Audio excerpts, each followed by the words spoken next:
É a Escola Fabrício Maranhão, né? É. Bom, gente, estamos aqui já ingressando no canal Direito e Cultura, fazendo a transmissão da sessão do Conselho Estadual de Cultura desta terça-feira, dia 13 de abril de 2021. Estou providenciando aqui essa inserção. Pronto.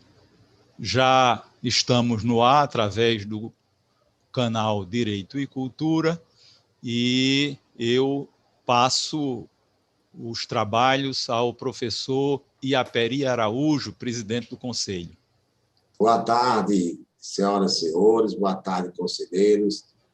Esta é mais uma sessão online do Conselho Estadual de Cultura, que já ultrapassam 40 sessões remotas, exatamente por conta dos cuidados que se tem com a pandemia do SARS-CoV-19. Presentes na reunião, registrados os conselheiros Ivan Lira de Carvalho, Crispiniano Neto, Cícero Martins, sob minha presidência, e com a secretária Letúzia Magalhães. Registro com muita alegria e felicidade a presença do nosso convidado, o professor Francisco Galvão, natural de Cambaretama, que a nosso convite vem falar sobre a vida e a obra dos mais insignes intelectuais do Rio Grande do Norte, o poeta e crítico Homero Homem, e que fez a vida toda no sul do país sem deslustrar a cultura do Rio Grande do Norte.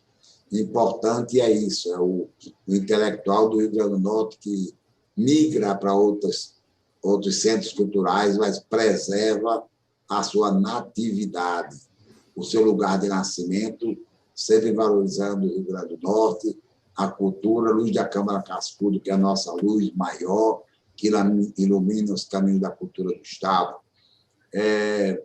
Essa sessão que o professor Francisco Galvão foi convidado, celebra o centenário do nascimento de Homero Homem. É uma das funções do Conselho Estadual de Cultura, além da preservação da toponímia, e abro parênteses, ainda tramita a insistente demanda perdida de transformar a Avenida Bernardo Vieira de Melo em Avenida Nevaldo Rocha, apesar de que o Estado do Rio Grande do Norte já homenageou o ilustre potiguar empresário, um homem de uma carreira brilhante no comércio e na indústria, Nevaldo Rocha, já transformou na Avenida paralela à BR-101, que passa de frente da fábrica Guararapes, no Distrito Industrial de Extremóis, como Avenida Nevaldo Rocha, o que fez com muito equilíbrio.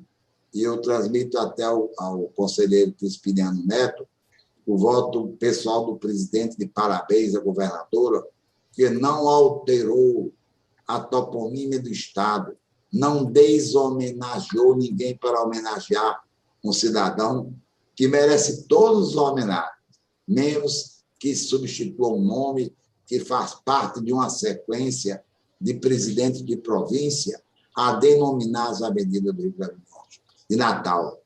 E talvez até essa denominação tenha sido contemporânea dos planos de organização urbana, tanto de Palumbo quanto daquele outro, Polidrelli, que sugeriram botar nome, numerar as avenidas, mas algumas ganharam a sequência dos presidentes de província, dos presidentes da República do Brasil, aqui mesmo no Tirol, e não houve deshomenagem.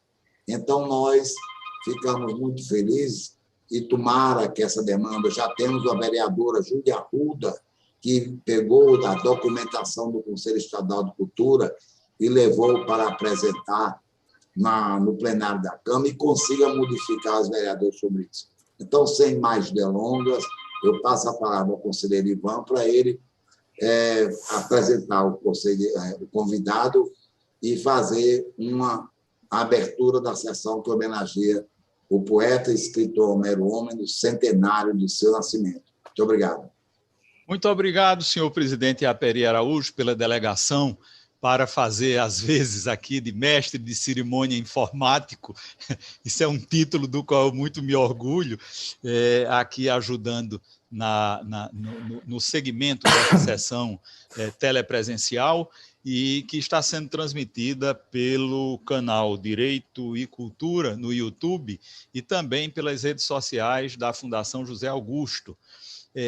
Então, através do canal Direito e Cultura do YouTube, que eu vou acompanhando aqui, nós encontramos muita gente já cumprimentando: Maria Cristina Castro, Manuel de Oliveira Cavalcante Neto, grande historiador da história do Rio Grande do Norte e do Brasil, Auriceia Lima, Zélia Oliveira, João Batista de Brito, fazendo uma saudação diretamente de Caicó, dando abraço ao professor Galvão, professor Carlos Eduardo, Moura Galvão, o professor Carlos Eduardo registrando São Paulo do Potengi, professor de História e Língua Portuguesa, Genival Mangabeira, Maria Lúcia da Silva Galvão, João Alves, João Vitor Galvão, Luiz Carlos da Silva, dizendo aqui: quero saudar todos os conselheiros e conselheiras pelo excelente evento, quero também saudar o professor Francisco Galvão pelo estudioso da obra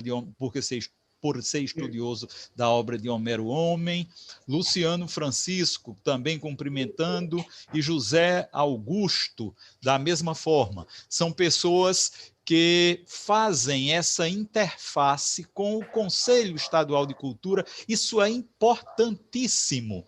E a cada evento desse que nós realizamos, tanto as sessões ordinárias como as sessões especiais, como esta de hoje, e que encontramos pessoas que acorrem aos nossos canais de comunicação, nós temos a certeza de que o Conselho está cumprindo uma das suas missões, que é exatamente de aproximar-se do povo, e que o povo tem esse pertencimento da sua cultura.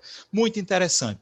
A transmissão que é feita neste canal do YouTube, depende, para continuar, isso é do mecanismo empresarial do YouTube, dos likes e das adesões, ou seja, das inscrições. Por isso eu convido as pessoas que aqui estão a que se inscrevam neste canal, que é dedicado a temas de direito e temas de cultura, que periodicamente nós estamos alimentando com conteúdo dessas duas áreas, esse canal, e a presença de pessoas inscritas e botando o joinha lá, o like, favorece a isso, a que tenhamos essa via de comunicação tão expressa, tão expedita, com o povo que não pode acorrer às sessões, como nem nós mesmos podemos, e a nossa sede lá na rua Mipibu.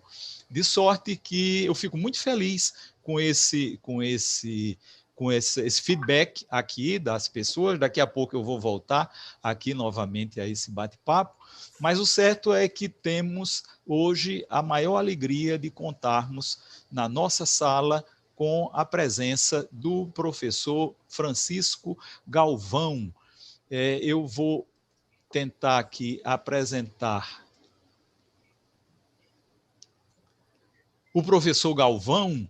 Ele, como já disse no início da nossa conversa aqui, é natural, e disso ele muito se orgulha, de ser natural de Canguaretama, e é a sua terra, como é a terra de Homero Homem também, o biografado, o homenageado desta data no seu centenário. E o Francisco foi aluno da escola Fabrício Galvão, a mesma escola onde na infância o Homero Homem estudou. Então, o nosso palestrante de hoje é professor de História, sociólogo, pedagogo, mestre em Filosofia, membro da Academia de Letras de Canguaretama, ocupando a cadeira 12, que tem como patrono Homero Homem. É membro também, é nosso confrade, com muito orgulho para mim, do Instituto Histórico e Geográfico do Rio Grande do Norte, onde ocupa a cadeira 58, cujo patrono é Hélio Galvão, outro historiador de grande monta e também daquela região de Tibau do Sul, Canguaretama, aquilo é tudo irmanado. E o patrono dessa cadeira, que é ocupada por Francisco, no Instituto Histórico, era um homem que cuidava, era um zelador da cultura mais pura do Rio Grande do Norte, principalmente nessa área de Pedro Velho, onde ele morou, depois na Penha, Canguaretama, e vai subindo, chega lá à terra natal dele, que é Tibau do Sul. E o Francisco Galvão tem vários trabalhos e livros publicados. Eu vou aqui fazer uma pequena amostra para o nosso público. Ele já publicou Elementos da História, Geografia e Cultura do município de Canguaretama, Povo dessa Terra, História da História, A Ressuscitada, que é um livro excelente acerca de uma lenda urbana lá daquela região, Herança Bendita, Duas Histórias para Homero, uma homenagem ao seu centenário, que ainda está no prelo, em razão dessa adversidade da pandemia. Então, nós temos essa satisfação de contarmos na nossa sala com a pessoa de Francisco Galvão, e seja muito bem-vindo. Repito agora para você, Galvão, o que já foi dito pelo presidente Iaperi, do nosso orgulho, da nossa satisfação de aprender com você agora mais coisas acerca desse ícone da literatura, da crítica literária, da ficção brasileira, mas que, nascido no Rio Grande do Norte, tinha como massa de sua produção as coisas da terra. É de Canguaretama, é de Natal, é das Rocas. Então, aquela pessoa que nunca deixou de ter os pés, a cabeça e o coração no Rio Grande do Norte, mesmo que estivesse voando com as suas asas de menino de Canguaretama. Então, eu lhe entrego a palavra e vou me postar aqui reverentemente como aprendiz das suas lições, Francisco. Obrigado, Ivan. Obrigado, Iaperi, mas eu quero saudar também aos demais que estão comigo nessa reunião, e que eu, infelizmente, são pessoas que eu não tenho muito contato, mas o Crispiniano é uma figura excepcional, certo? Muito conhecido aqui em Canguaretama, que ele tem muitas amizades aqui, e eu quero mandar um abraço para ele aí onde ele estiver, certo? E aos demais, a minha gratidão de estar aqui. Eu estou saindo agora de Covid, certo? Eu saí da cama sexta-feira, certo? Mas não podia deixar de fazer esse trabalho aqui, né? Ainda sinto algumas sequelazinhas, mas isso não é o problema, né? Eu não podia fugir à luta quando me chamaram para esse trabalho, até porque basta de injustiças com a nossa cultura, especialmente com um nome tão primoroso como de Homero Homem, né? O Homero Homem, que eu posso citar aqui, tem uma coisa muito interessante. Muito embora alguém que diga que ele tenha nascido no dia de Santos Reis, né? A maioria coloca que foi na véspera, né? O que não é problema nenhum, e ele nos dá assim, uma característica, né, numérica bem interessante, né? O Homero Homem, ele nasceu em 1921, por isso que é o centenário agora, em 2021, né? Numa lua crescente, era uma lua crescente já, entrando, quase cheia, né? E a véspera de Santo Reis. E ele vem a falecer no dia 17 de julho. É muito interessante isso, porque é uma data, se o dia de Santos Reis é uma data para Natal, fantástica, para o Rio Grande do Norte, né? E ele nasce um dia antes, né? E ele vai morrer um dia depois do dia do morticínio do Cunhaú, da terra onde ele nasceu, né? Canguaretama. Então, um dia antes e um dia depois, e a gente coloca isso, né, de forma interessante. Dia de lua cheia, né? Ele que fez o livro Luar Potiguar veio a falecer num dia de lua cheia e nasceu na lua crescente, né? Então mostra aí a influência dos astros sobre esse grande homem, né? Um grande homem, né, que a gente possa ser de verdade. Ele que veio, o pai dele veio de Pernambuco e se dizia ser da mesma estirpe de Manuel Mascarenhas Homens, né? Que teve uma participação muito forte na retomada do Rio Grande do Norte junto com Jerônimo de Albuquerque, que depois passa a ser Jerônimo de Albuquerque Maranhão, certo?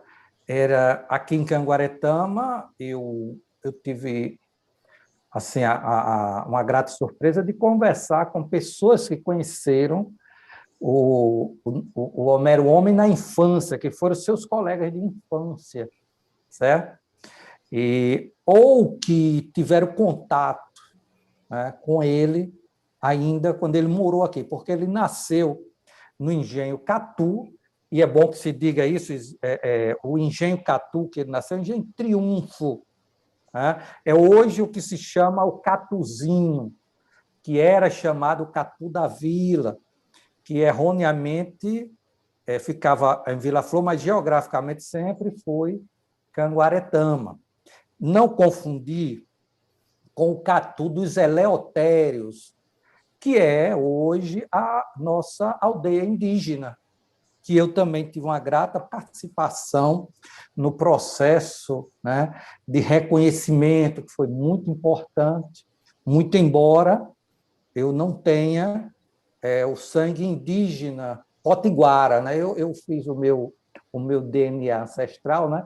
E o sangue indígena que eu tenho é dos povos andinos. Isso é muito interessante. Eu não tenho dos meus potiguaras irmãos aqui, que eu até lutei tanto junto com ele, certo? E o Homero Homem, ele foi um garoto, que pode dizer, travesso, certo? Dizem que ele amarrava o lençol e descia pela janela do sótão onde ele morava, aqui na Rua Grande, em Canguaretama, onde o pai dele era dono do engenho Catu ou Triunfo, mas possuía uma casa no centro. O pai dele era juiz, né? Juiz de direito, e tinha essa casa no centro. E era um menino peralta, né? E estudou na escola Fabrício Maranhão, que foi a primeira escola do município, era o grupo escolar Fabrício Maranhão, que a princípio, né, quando ele estudou, chamava-se Grupo Escolar Pedro Velho, que era o irmão do Fabrício, né? Os Maranhão, eles viviam aqui em Canguaretama, muito embora eles sejam naturais ali de Macaíba, né? A vivência da família Maranhão em Canguaretama foi muito forte, inclusive é muito interessante que se diga, Fabrício Maranhão foi o primeiro político da família, né? Mas não foi governador, seus irmãos foram governadores, né? Pedro Velho, Alberto Maranhão foram governadores, Augusto Severo foi deputado, senador, se não me engano, né? Então, assim, tiveram uma grande influência, tal, mas a influência de Fabrício Maranhão ficou em Canguaretama. Por quê? Essa casinha aí que vocês estão vendo, né? Na verdade, esse casarão azul, né? Essa casinha aí, né? Que hoje funciona a prefeitura, foi construída por Fabrício Maranhão. Era a casa dele. E ele construiu essa casa em Canguaretama porque ele disse: eu vou ser governador, mas o Palácio do Governo vai ser em Canguaretama. Está aí esse Palácio do Governo que ele fez. Só que parece que o pessoal não aceitou, isso não foi digerido. E o Fabrício Maranhão simplesmente disse: bem, também eu não quero, né? E, a partir de 1913, ele foi perdendo poder e até a política deixá-lo, né? Com a morte até do Pedro Velho. Isso, é. E ele é bem claro, ele disse, ninguém deixa a política, né? A política nos deixa. O Fabrício Maranhão, ele teve essa frase, o Cascudo adorava a família Maranhão, escreveu coisas fantásticas. Nesse sobrado aqui, dizem que ele ficou quando José da Penha esteve em Canguaretama, dizem que ele ficou atrás de uma... Verbalmente. É, Fabrício Maranhão, montanha de carne humana, que quando morrer, nem os urubus haverão de comê-la, nem os vermes da terra. E trazia na mão uma granada envolta no lenço preto, que se atacasse, ele jogava. Ele era um doido, jogava a granada em quem atacasse ele. É muito interessante. É o patrono da minha cadeira na Academia Norte-Rio-Grandense de Letras. Mas é bom que ele é brabo. É brabo. E o Fabrício Maranhão escutou tudo isso atrás dessa janelinha azul aí, né, da casa dele. Diz que ele escutou tudo isso. Né? Mas, ele dizia... vamos dar licença? Oi. Cascudo, alguém me contou que Fabrício estava numa cadeira de balanço na calçada, como era habituê, que vinha chegar um político fazer um comício. E Zé da Penha botou um caixote diante dele, falou a ele na cara dele, e ele só fazia escutar e olhar para a cara dele. Foi 23 anos intendente de Canguaretama. Ao mesmo tempo, era deputado estadual. Não sei que Constituição era essa. Ainda mais era vice-presidente do Estado. Vice-presidente, deputado estadual e intendente de Canguaretama.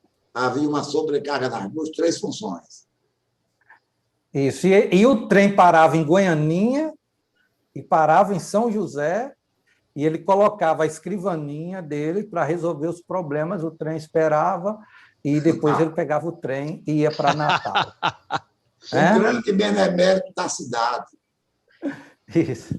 Então, assim, a figura... Mas não é Fabrício que a gente está falando, a gente precisa falar de Homero Homem, né? E o tempo não espera por ninguém, tá certo? Então, o Homero Só Homem o trem esperava por Fabrício. O tempo não espera por a gente, não. O tempo não. O tempo não. Viu? Então, mas ele foi, voltando aí, o Homero Homem de Siqueira Cavalcante, certo? Filho de família pernambucana, certo? Ele que o pai dele veio morar na região, certo? E casou-se, né? Casou-se com uma moça de Pedro Velho, certo? A mãe do Homero Homem era de Pedro Velho, da família Martins, e aqui eles fizeram uma família muito influente. Não só aqui, mas em Natal também, porque o pai de Homero Homem foi o fundador do América de Natal, né? Então, é um dos fundadores do glorioso América de Natal, e ele tem essa ligação com o esporte. Isso aconteceu antes do Homero nascer, mas a influência é bem clara. Homero Homem escreveu 2 livros sobre futebol, né? O Goleador e o Camisa 10, livros fantásticos, né? De quem está aí. Está aí, o Moço da Camisa 10, né? Foi um dos livros de Homero Homem, mas ele escreveu também o Goleador. Homero Homem veio a Natal, na UFRN, para falar sobre futebol. Tá? Ele fez uma palestra sobre futebol, certo? E é muito interessante essas influências. Outra grande influência na cabeça de Homero Homem, e talvez pouca gente saiba disso, e eu saiba porque eu sou do lugar e conversei com os mais velhos, isso não caiu do céu, eu escutava os mais velhos conversando, é que aqui existiu, né, uma professora que era tia de Homero Homem, né, Umbelina Siqueira, né? Dona Belinha, ela era professora particular, certo? E era uma professora extremamente comunista, e fez a cabeça de muitos garotos aqui. E eu acredito que ela foi aqui não só professora de Homero Homem, mas de um grande rábula em Canguaretama, que era amiguíssimo de Homero Homem, que foi o Noel Bernardo, um rábula fantástico, como poucos no Brasil, no mundo, ele aqui de Canguaretama. E eles devem ter sido influenciados por Dona Belinha, a grande professora, né? Umbelina. E foi quem disse para eles, olha, vão-se embora. Ela disse e Homero escutou. Primeiro, ele foi morar em Natal, teve uma vivência muito interessante em Natal, diga-se de passagem, certo? E depois ele precisou ir para o Rio de Janeiro, e foi. Né?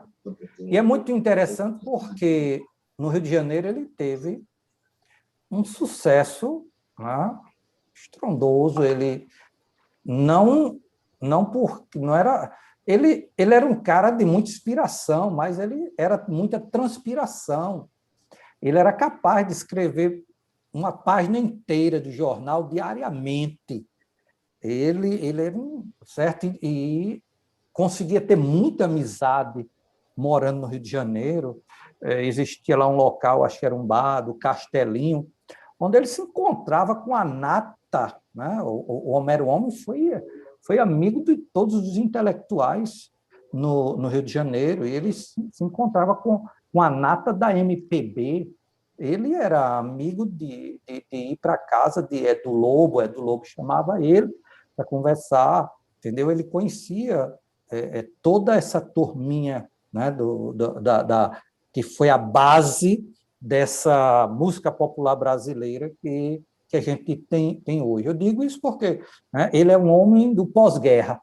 Ele chega no Rio de Janeiro e, com o pós-guerra, ele consegue tudo isso. E uma coisa que eu não consegui esclarecer ainda é porque é o seguinte: o grande sucesso de Homero Homem, ele vai se dar durante a ditadura militar. Homero Homem dedicou um livro, que é O País do Não Chove, ele dedicou o livro a João Goulart. Né? Ele dedicou a João Goulart. Ele foi fundador do Partido Socialista, junto com o Mangabeira, né? Então, era um homem muito ligado às esquerdas. E, de repente, esse homem, com um tema, ele traz um tema muito forte. Tá? Se você for observar, Menino de Asas é, assim, dá pano para as mangas, certo? O que é o Menino de Asas?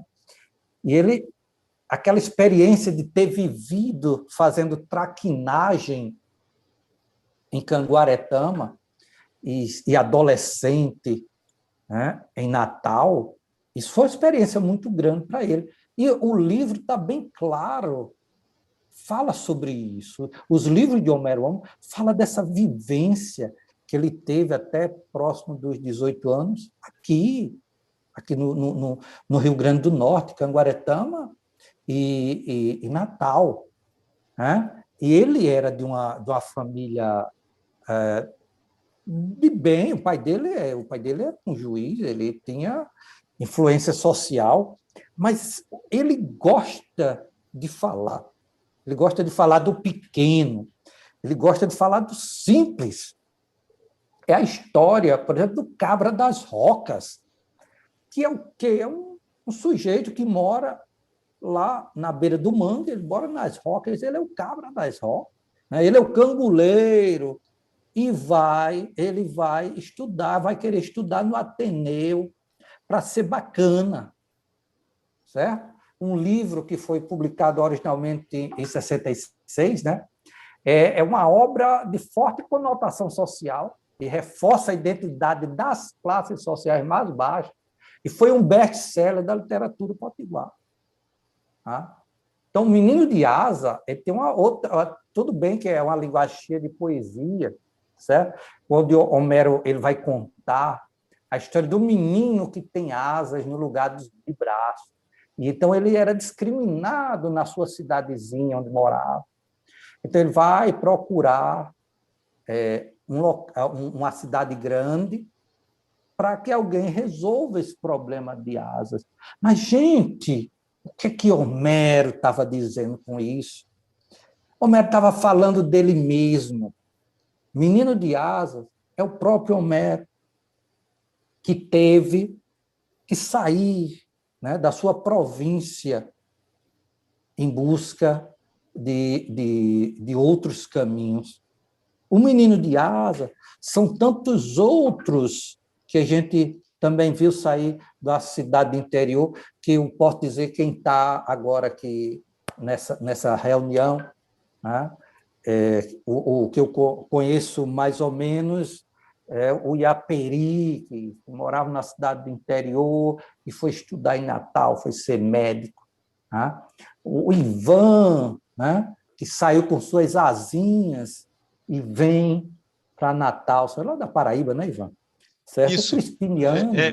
Só me permita, Galvão, de falar em uma coincidência. Eu venho com muito orgulho de Cuité, na Paraíba, que é onde nasce o rio Curimataú. Esse rio que vem desaguar no Atlântico, aí em Canguaretama. Ou seja, ele me traz, esse rio me traz para o Rio Grande do Norte, exatamente para a terra de Homero, aí a sua. Isso. Eu estou aqui a 2.000 metros do Curimataú, Rio das Curimatãs, né? Do Tupi-Guarani, Rio Sim. das Curimatãs, certo? Também esse mesmo rio corta a propriedade do meu falecido pai, lá em Pedro Velho. Ele vem por Pedro Velho, vem para cá, lá nas porteiras de onde foi a minha ancestralidade pelo meu pai. Minha mãe é paraibana, eu não os tenho mais aqui comigo. Minha mãe é de Araçagi, isso me faz gostar muito também da Paraíba. Então, nós todos somos esse menino de asa, só que nós não deixamos cortar nossas asas. Né? Essas asas são os sonhos que Dona Belinha disse para ele. Vá procurar outros caminhos, vá para Natal, vá para o Rio de Janeiro. E ele foi, naquele tempo, capital, né, do Brasil. Certo? Então, assim, e ele não teve medo. Né? Ele se tornou esse grande escritor.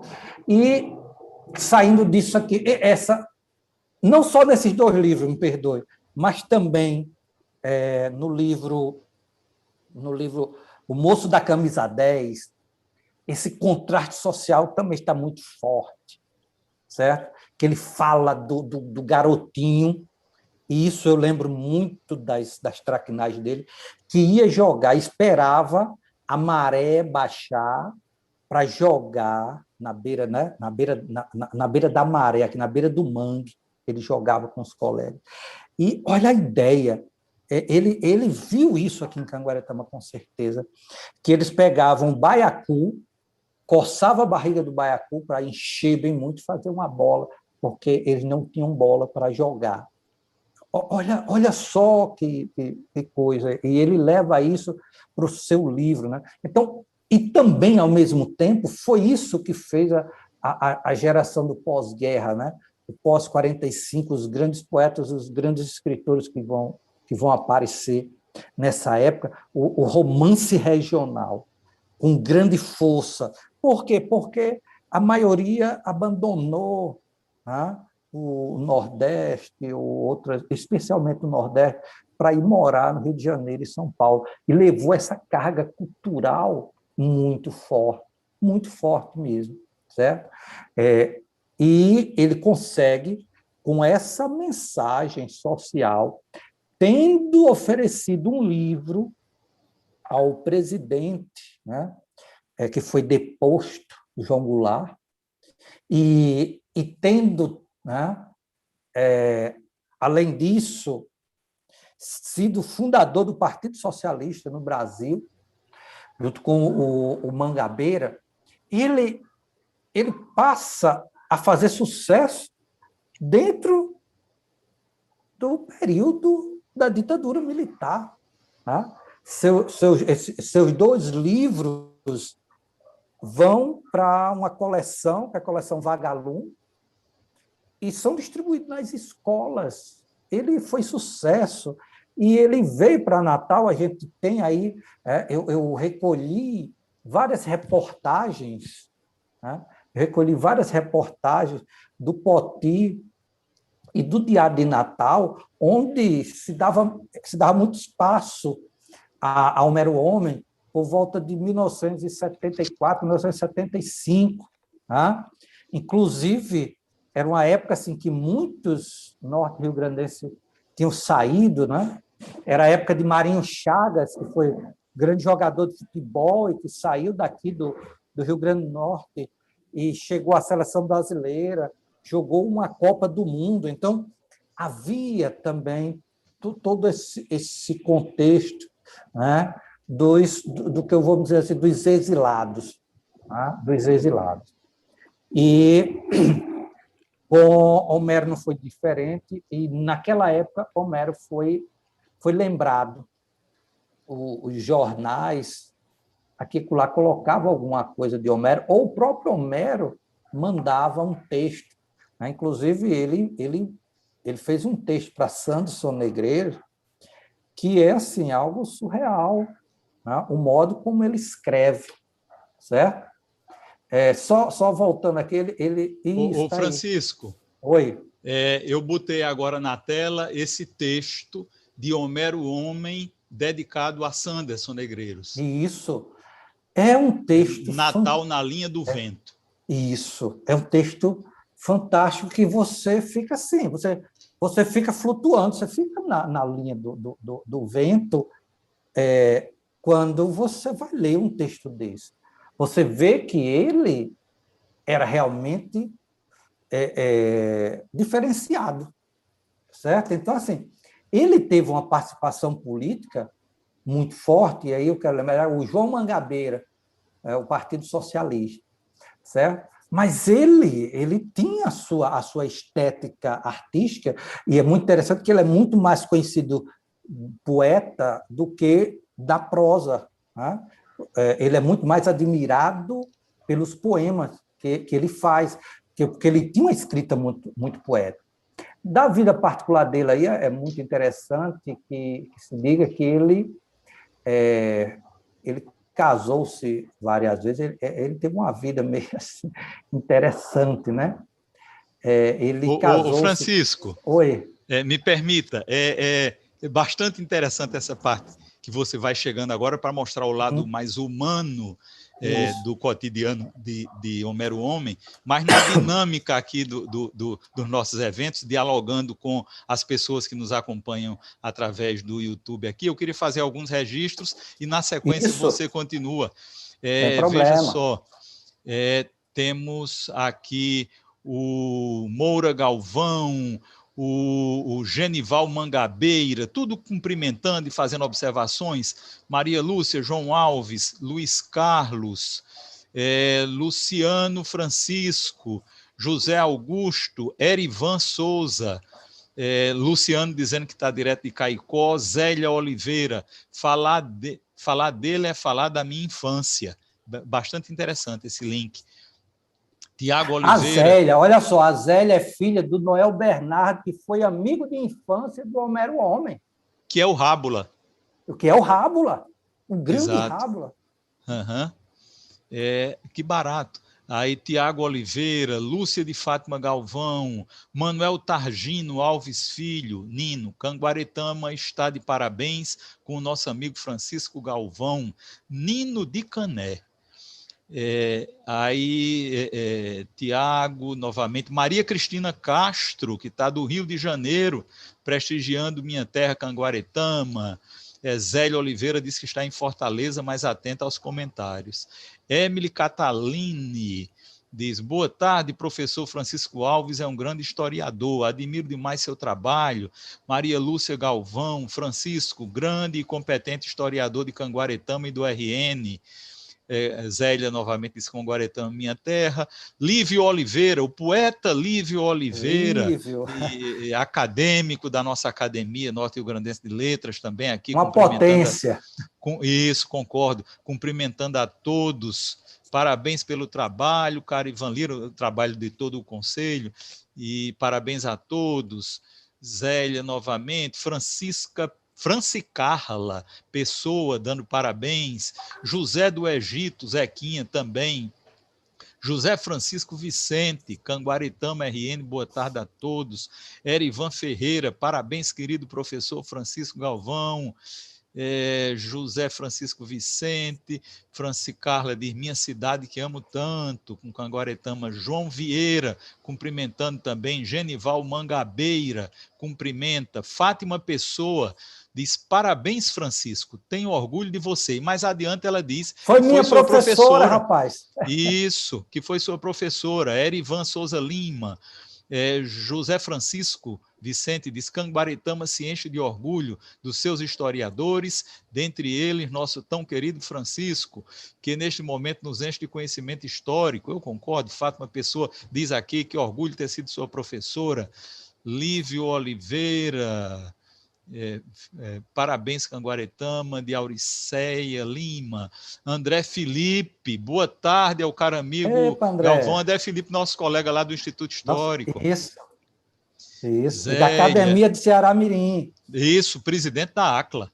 Maria Cristina, Luiz Carlos, Luiz Antônio Gomes Gonzaga, a brilhante apresentação do professor Francisco Galvão nos desperta o interesse de conhecer a obra de Homero Homem. Luiz Antônio Gonzaga, Canguaretama está de parabéns. João Maria Alves de Castro, Homero participou dos encontros do pessoal da Bossa Nova no Vilarino, no centro do Rio. Era exatamente esse bar, esse metido a restaurante, boteco. Eu achava que era o Castelinho, mas era que o juntava Vilarino. O Vilarino. Li esses livros na escola que estudei em Monte Alegre, é o que diz Luiz Carlos da Silva. Adriana Torres, Francisco, parabéns pelo brilhante trabalho. Seu encantamento por Homero Homem desperta em nós também esse mesmo encantamento. Direto de Portugal, ouvir tudo isso da minha terra, é o que diz a Adriana Torres. A Ana Lúcia diz, Francisco, um grande historiador, e é o melhor historiador, diz depois. João Maria diz, o nome da escola de seu Noel tinha o Nenê de Homero Homem.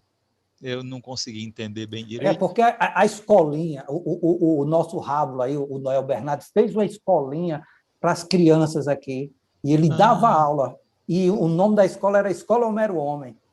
Entendi.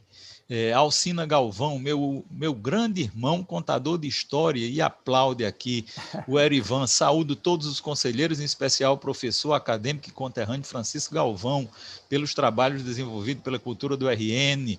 Erivan Lima, presidente da Academia de Letras de Canguaretama. Isso, meu presidente. Roberto Alves de Souza, meus parabéns ao historiador Francisco Galvão. Maria Jurandi Candeias, parabéns ao grande historiador. João Batista de Brito, que aula, parabéns.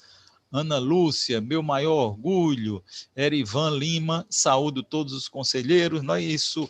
Que coisa boa o feedback que esse pessoal traz aqui. Homero é bom, rapaz. E o expositor também, então continue aí. Você estava falando do namorador, que era o Homero. Ele era um namorador. Eu não sei que também tem uns cabas feios, que é namorador, rapaz. Porque o Homero, ele realmente chegou atrasado na distribuição de beleza, né? Mas ele teve os relacionamentos dele, né, com a Teresa Aragão, ele foi marido da Thea Carpen, da Zaira Kemper e Alzira Figueiredo. E ele teve um filho, Eduardo, eu não tenho contato, eu nunca consegui encontrar esse filho dele para conversar. A Maria Elisa e Ana Maria, foram 3 filhos.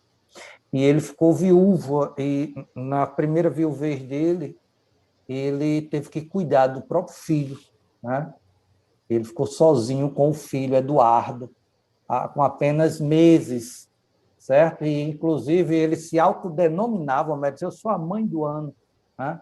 Quando ele enviou da primeira vez e ficou com o filho Eduardo, certo? Alguma coisa bastante interessante que a gente tem para dizer, né, da vida de Homero, né? Homero, assim, que é simples, é só ver a poesia. Eu peço que você, que Ivan, por favor, tem uma poesia aí dos rios de Canguaretama, que Sim, é tá assim, aí. Aí, olha que coisa linda que isso aí ele fez em 1985. Rios de Canguaretama. Que, para quem não sabe, Canguaretama tem 3 bacias hidrográficas atravessando o município, né? 3 bacias hidrográficas. É incrível. Separadas, elas são separadas. E ele diz: ó minha terra, mãe Canguaretama, com seu rebanho de águas de correr e fonte de banhar e enxaguar, Catu, Golandi, Curimataú, Piquiri, Cunhaú, Pituaçu. Ó música humilde e terna dessas ninfas de tez moreno claro, como as moças com seus cachos de rios e coxas de riachos refletidos no canto das levadas. Catu, Golandi, Curimataú, Piquiri, Cunhaú, Pituaçu. 6 pias de batismo, com seus cantos de curió e cheiro de currais. Cinto de castidade, berço manso, que voga em mim entre canaviais. Assim, belíssimo. quem tem sensibilidade, percebe a capacidade poética de um homem desse. Tá? O que ele escreveu para Sanderson Negreiros foi algo fantástico também, não tem, entendeu? Ele quer dizer, não foi à toa que Homero Homem foi o mais lido dos ficcionistas do Rio Grande do Norte. Um homem que teve seus livros, como Cabra das Rocas e Menino de Asa, foram livros que foram traduzidos para o francês, para o italiano, né? Na Itália, muita gente leu Homero Homem, né? Para o alemão, para o russo, os livros deles estão em russo. Então, assim, foi algo fantástico. E a gente não... E assim, o João Maria Castro ele falou, que, inclusive, o João Maria Castro tem um parentesco com Homero Homem, pela mãe de Homero Homem, né?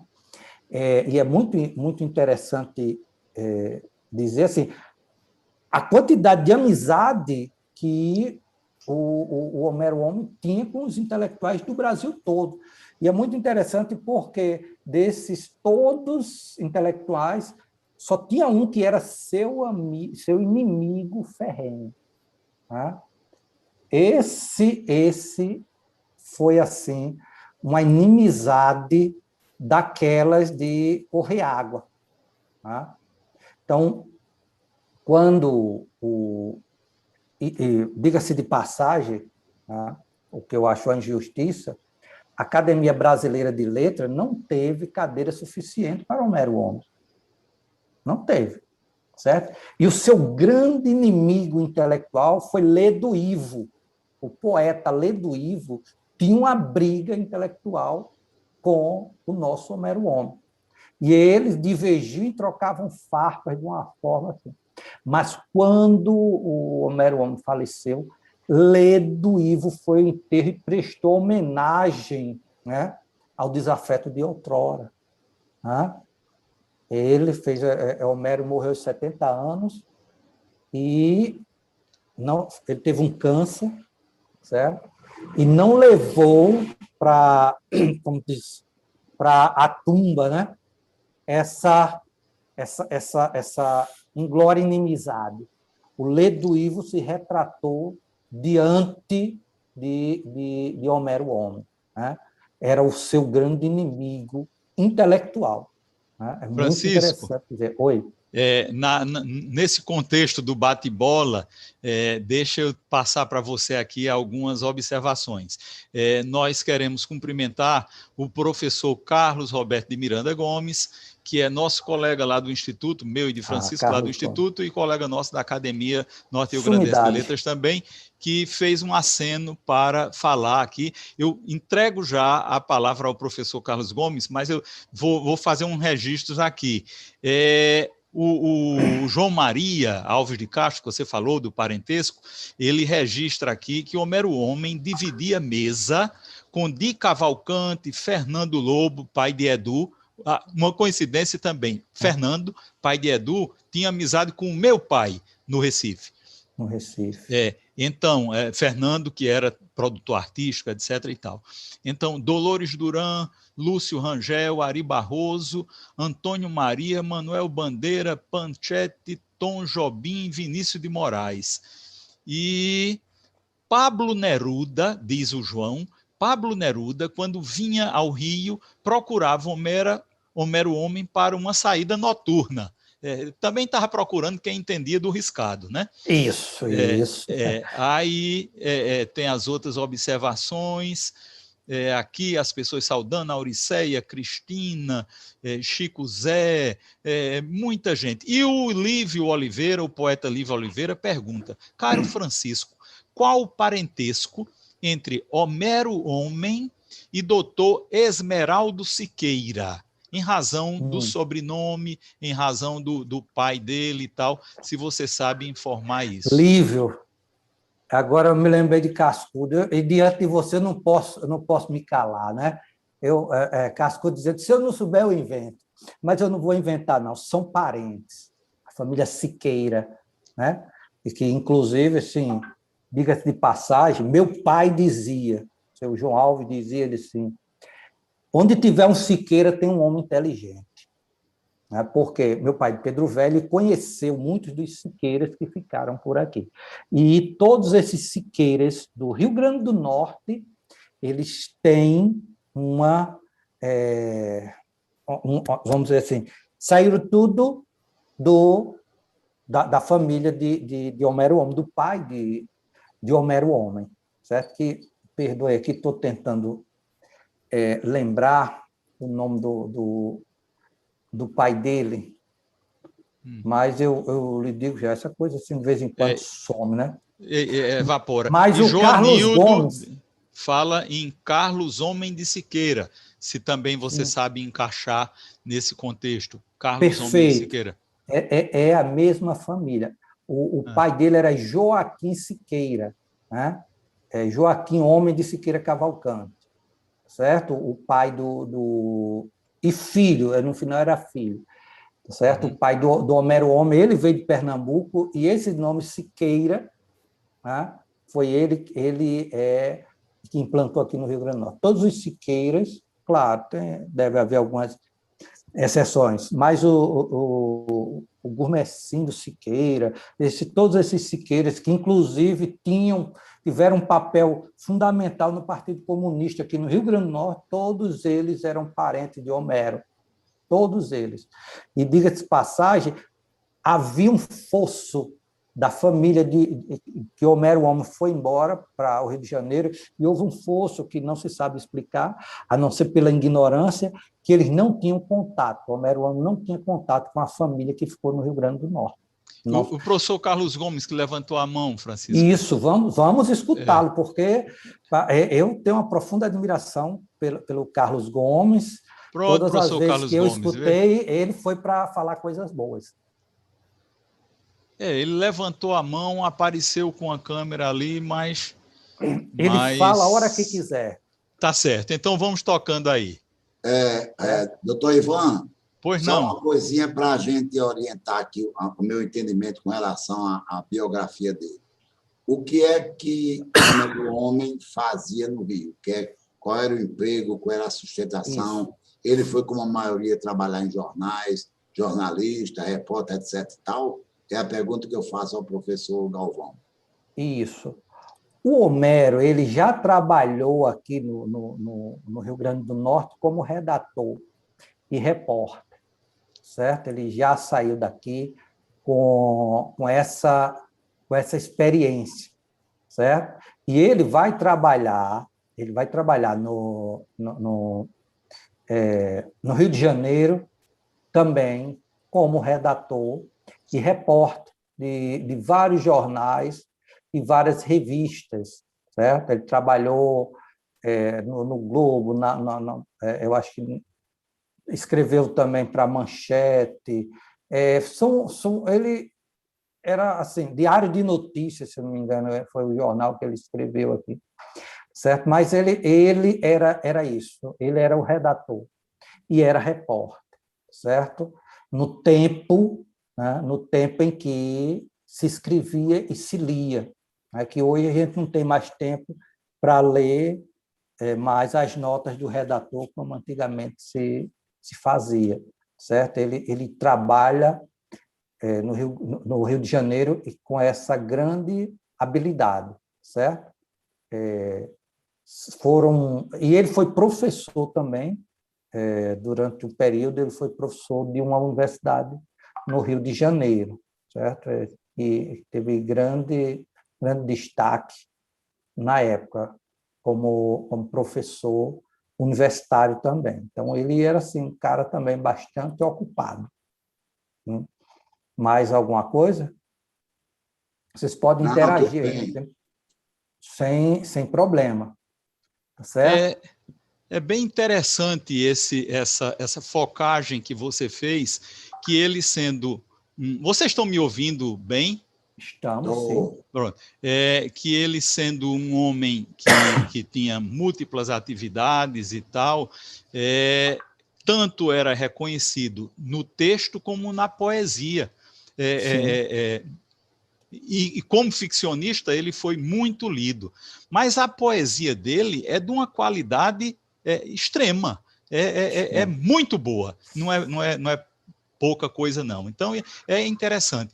O número de livros dele, que chega ao conhecimento do mercado, é muito mais na prosa, é muito mais na ficção e tal. Mas o que você extrai da poesia dele é um sumo de excelente qualidade. Excelente qualidade.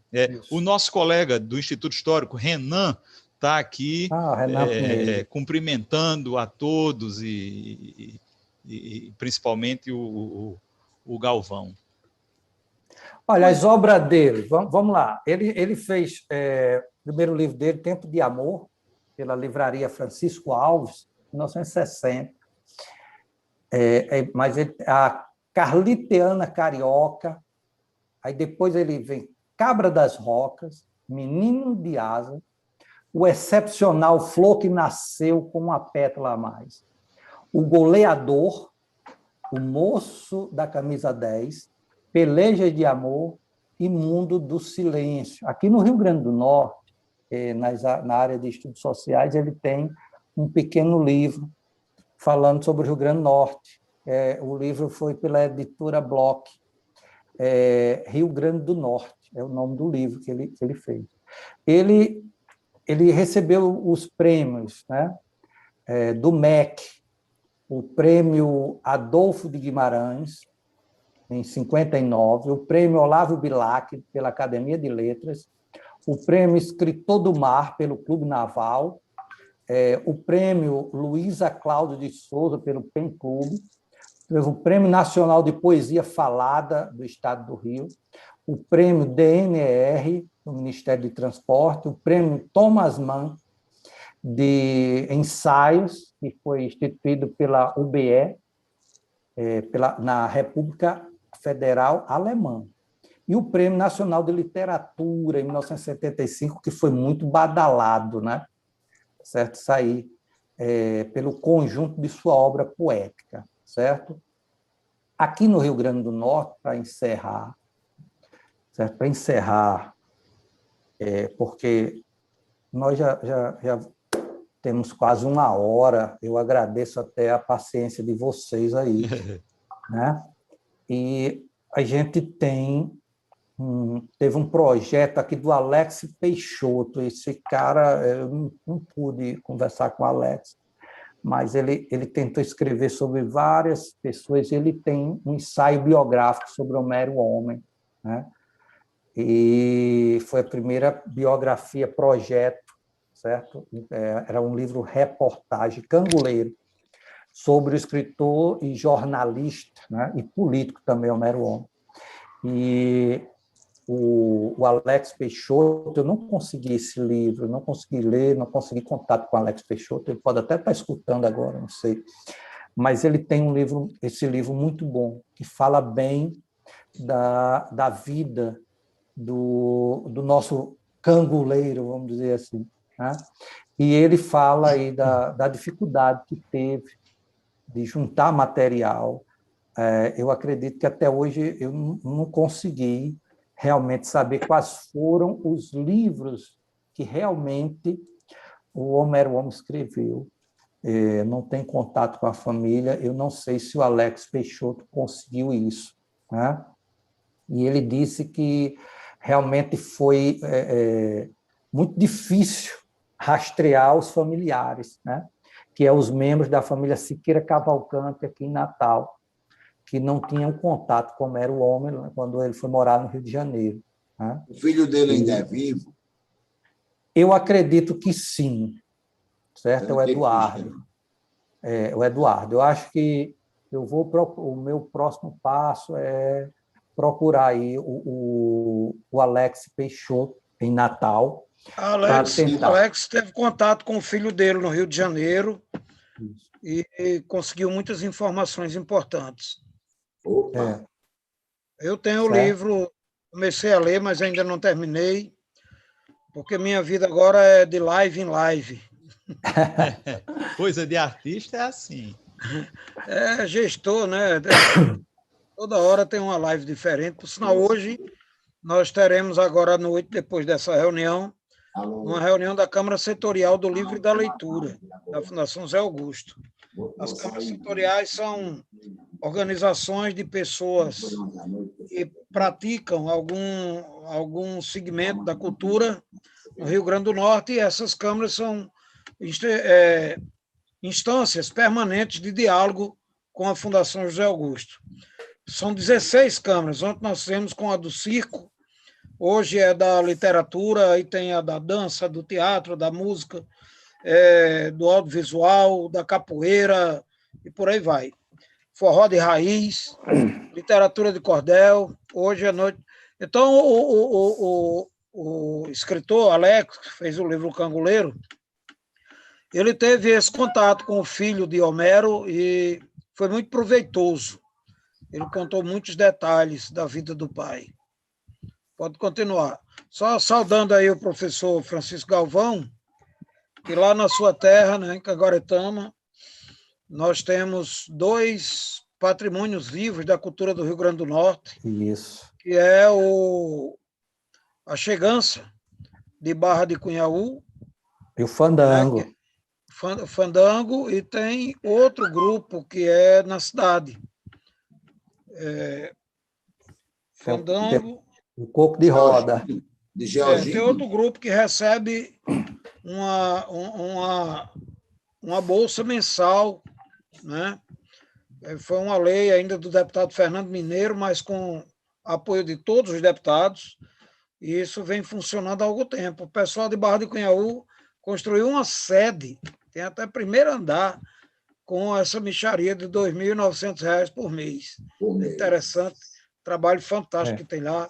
Eu saúdo aqui o meu conterrâneo Zé Nunes, lá de Santo Antônio do Salto da Onça, que mora em Barra do Cunhaú. Barra de Cunhaú, e que tomou a frente desse grupo e faz um trabalho muito bacana. E espero em breve a gente poder fazer um novo edital do RPV, Registro do Patrimônio Vivo, porque ele é para artistas individuais do folclore do Rio Grande do Norte e para grupos. Então, os artistas, acho que eram 7, já morreram 6. E aí a gente precisa renovar, porque a bolsa não é para herdeiros, é só até o cidadão falecer e ele ou ela vai passando os conhecimentos para as novas gerações. Desculpa aí, obrigado, professor Francisco. Não, que é isso. E diga-se de passagem... Galvão, desculpe. Oi? Quando Homero morou em Natal, morou nas Rocas? Eu acredito que não. Ninguém localiza onde ele morou. Mas eu não consegui localizar, certo? Certo. Eu não consegui localizar. Eu acredito que ele deve ter morado próximo ali à Ribeira, ou Cidade Alta, provavelmente. Naquela região, até pelo emprego que ele tinha nos jornais. A gente sabe que existe uma setorização, né, das classes, né, de acordo com o seu trabalho, e as pessoas terminam indo para aqueles locais. Muitas vezes o que a gente chama de gentrificação. Mas eu quero voltar aí a Crispiniano para dizer uma coisa, né? Pela primeira vez eu não dancei o fandango na festa de Nossa Senhora da Conceição, porque todos os anos essa pandemia atrapalhou. Eu e aqui a nossa família, a família Galvão de Canguaretama, tem o prazer de dançar. Eles vão para frente da nossa casa aqui no centro, cantam e dançam e a gente entra na brincadeira aí do fandango. Na roda. Né? Na roda, né? Eles dançam em linha, mas a gente entra na roda. Entendeu? E a satisfação de a gente dar e viver no município, tá? E participar, evitar que o homem saia das pequenas cidades. Nós precisamos manter pessoas que levem... Né, precisamos de intelectuais nas pequenas cidades. É a grande contribuição que a gente pode dar. Quando um homem sai da sua pequena cidade para ir para os grandes centros, é a maior perda que os municípios têm. E eu vi isso acontecer aqui em Canguaretama. Gente, o que eu tinha de falar sobre Homero é isso, a não ser que alguém queira me perguntar mais alguma coisa, eu ficaria muito feliz, até porque eu reconheço que o tempo, né, é algo que nós não temos controle, e ninguém é obrigado a participar de uma reunião tão longa, né, assim. Agradeço demais ao pessoal que veio aqui e colocou o seu comentário, né? Lívio, um abraço, lhe admiro demais. Manuel de Oliveira Cavalcante Neto, meu amigão, gosto muito de vocês, certo? O Erivan, né? A Zélia e tantos outros aqui que participaram. Eu queria que realmente o Carlos Gomes pudesse dar uma palavrinha. Ele voltou. Ele voltou. O professor Carlos Gomes está na sala aqui. Professor, pronto. O senhor tinha levantado a mão, queria fazer alguma observação? Não, o problema é que eu estava sem som, não estava conseguindo ouvir nada. Aí depois que eu apaguei tudo, recomecei, aí eu vi pouca coisa. Pronto, mas vai ficar disponível no canal Direito e Cultura. Eu o senhor sei. Pode assistir lá. Tá certo, muito obrigado. Nada de quê. Eu só quero parabenizar esse projeto tão interessante que o Conselho de Cultura está desenvolvendo, realmente mostrando que a cultura não morreu, está ainda, vamos dizer, procurando novos caminhos. Exatamente. Muito obrigado. Eu quero, antes de doutor Ivan resumir o nosso trabalho aqui hoje, eu quero dizer que a próxima sessão nós vamos chamar o arquiteto Paulo Eide Fortes Feijó, que foi durante muitos anos diretor do Departamento do Patrimônio da Fundação de Augusto. Ele entende visceralmente dos processos de tombamento, das dúvidas que a gente tiver de uma casa, por exemplo. A gente está com dúvida se a casa da viúva Machado foi tombada. E é um patrimônio arquitetônico do Estado, ali no centro de Natal. A família já desapareceu, tem sobrinhas da viúva Machado que estão lá morando, o pessoal do Bicurse, que são pessoas de criação deles, e podem ser que sejam seduzidos por uma oferta. Graças a Deus, a lei do município não permite verticalização naquela área, senão já tinham pegado aquilo para construir um edifício. Você imagina um edifício daquele que você viu Potengi, o pôr do sol e, à sua direita, o mar. Quer dizer, você tira um descortinar as mais belas paisagens de Natal ali. Ainda bem que não é permitido pelo plano diretor da cidade a verticalização. Mas, mesmo assim, a gente tem que buscar saber se esse prédio foi tombado, se não for desencadear o processo de tombamento, não vai, como todo mundo que está aqui presente nessa roda, nessa live do Conselho de Cultura, não vai o dono perder a propriedade, mas vai se garantir que ela jamais será deturpada, será destruída ou alterada. É essa a essência que, na próxima terça-feira, às 5h, nós iremos conversar com o nosso Paulo Eide, que já foi conselheiro do Conselho Estadual de Cultura, prestou um relevante serviço com base a desencadeamento dos processos de tombamento, que tem que ter um histórico do prédio a ser tombado, do terreno, da paisagem, como foi de Serrinha. Nós tombamos a Serrinha de Serrinha, que o dono do terreno estava vendendo todo em pedaço para fazer brita, e a cidade ia ficar sem Serrinha, né? Que a Serrinha era paisagem, não era mais.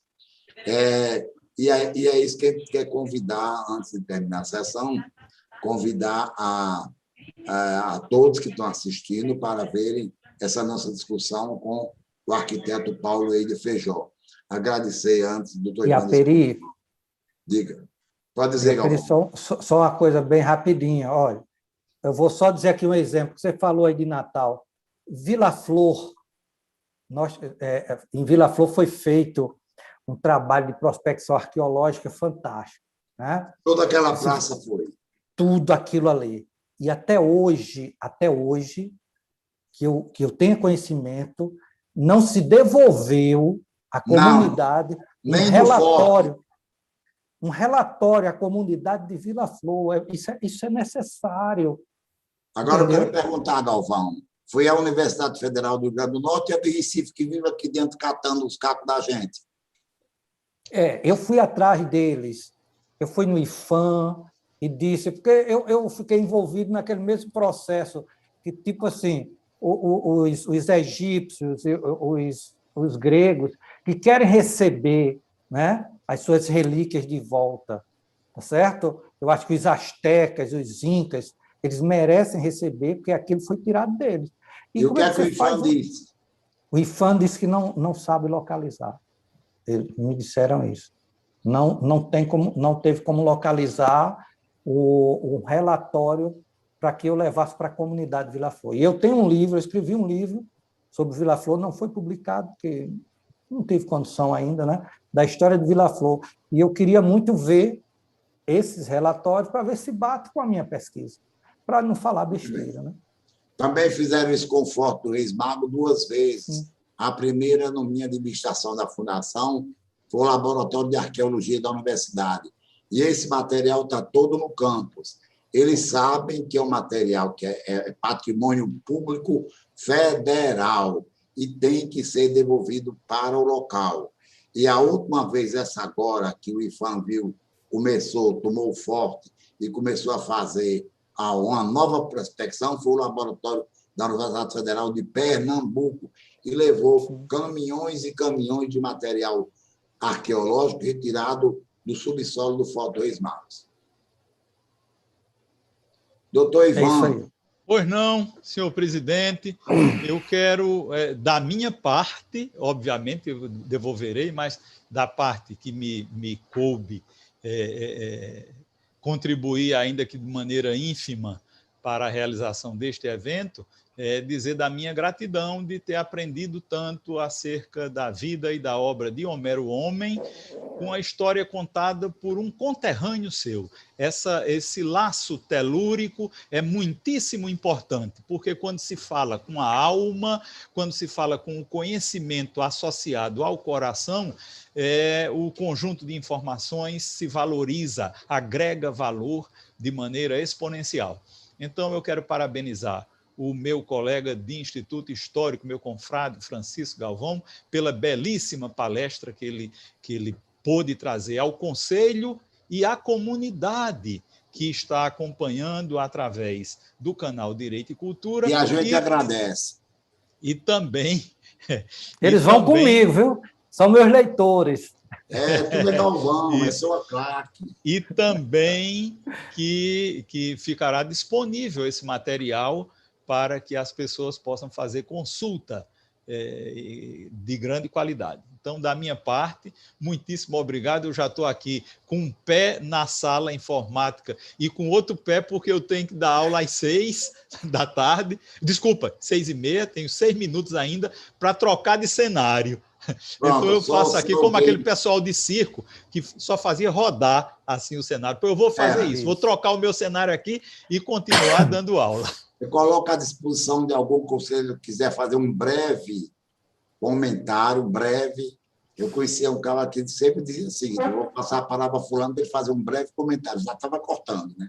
Presidente, apenas para cumprimentar o palestrante e realçar mais uma vez, como disse o professor, nosso querido professor Carlos Gomes, essa proposta que o Conselho está trazendo agora de chamar nomes tão importantes da nossa cultura para deixar esse registro para a posteridade. E um dos assistentes aí foi um grande amigo de Canguaretama, João Maria Alves de Castro, que foi meu colega da Sociologia no final dos anos 70.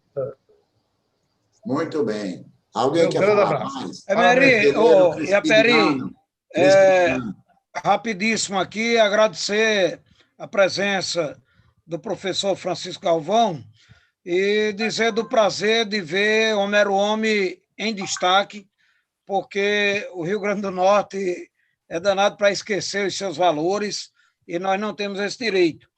E fiquei encarregado de fazer o contato com alguém que venha falar de Janduí Finizola, o grande compositor da Missa do Vaqueiro, de Jesus Sertanejo, toda a Missa do Vaqueiro, um dos grandes parceiros de Luiz Gonzaga e gravado num LP inteiro pelo Quinteto Violado. E tive contato hoje com o filho dele, Daniel Finizola, que é professor em Caruaru. Ele vai fazer 90 anos, está vivo, no dia 22 de abril, e mora em Caruaru, Janduí Finizola, médico, compositor, e ele deverá participar aqui, talvez, no dia 27, porque tem sessão dia 20 e dia 27. Dia 20 já vem Paulo Eide, eu vou convidá-lo para o dia 27. Obrigado. Ótimo. Eu quero avisar também e agradecer a todos os conselheiros, Ivan Lira de Carvalho, Cícero Martins, Crispiniano Neto, a secretária Letúzia, a presença ilustre do professor Carlos Gomes, muito bem acomodado na sua redezinha de Poá. A todo mundo que assistiu, olha, Galvão, foi a maior audiência de todas as lives da Fundação. Que bom. Do Conselho de Cultura. Eu fico feliz da vida, que a gente está cumprindo nossa missão. Além de ter anunciado a próxima, que é com Paulo Eider, e a seguinte, que é com Janduí Finizola, um homem importante, potiguar, parceiro de Luiz Gonzaga, na obra das mais bonitas que tem, que é a Missa do Vaqueiro, que eu anuncio ainda que estamos devendo uma live sobre Veríssimo de Mello, no centenário. Veríssimo em julho. O centenário de Veríssimo é em julho. Vamos ver, provavelmente. Vamos convidar o professor Gutenberg Costa, presidente da Comissão do Folclore do Rio Grande do Norte, e Severino Vicente, da Comissão Brasileira do Folclore. É verdade. Pronto. E estaremos estudando outras personalidades, porque a função de a gente mostrar que o Rio Grande do Norte tem gente que pensa, tem gente que faz, tem gente que tem a visão de futuro. E a gente dá exemplo à juventude que está lá numa escola rural, sem condições ainda, mas que de vez em quando aparece um gênio que sai lá da zona rural e vem se tornar uma celebridade para honrar o Estado do Rio Grande do Norte. A gente quer que esses exemplos de pessoas que venceram, foram para o Rio só com a maletinha e mais nada, a aventurar, a buscar um caminho para a sua vida, como Murilo Melo Filho, como o próprio Homero Homem e o Neiliandro de Castro, que ainda está lá. Saiu daqui sem emprego nenhum, foi aventurar. E o pessoal é tão bom que nunca ficou desempregado. Os maiores jornais e revistas do Sul abrigaram esses conterrâneos do Rio Grande do Norte porque eles tinham cabeça para dar conta do trabalho que empreenderam. Então, muito obrigado a todos, obrigado a Galvão. Você trouxe uma palestra leve, gostosa, todo mundo gostou, tanto é que está aí a presença. Tivemos gente de Portugal, na outra live teve gente do Canadá, gente do sul do Brasil, do Nordeste, apoiando o nosso trabalho. E é isso que o Conselho faz, e, como dizia a vovó, a custo zero. Então, a gente vai convidar Janduí Filisório, ele vai estar lá em Caruaru falando, liga uma câmera, a gente faz com a presencial olhando para a cara, mas distante pelas léguas tiranas. Muito obrigado, boa noite, e declaro encerrada a sessão. Um abraço para o pessoal que esteve aqui no bate-papo e que acompanhou, mesmo em silêncio, através do canal Direito e Cultura.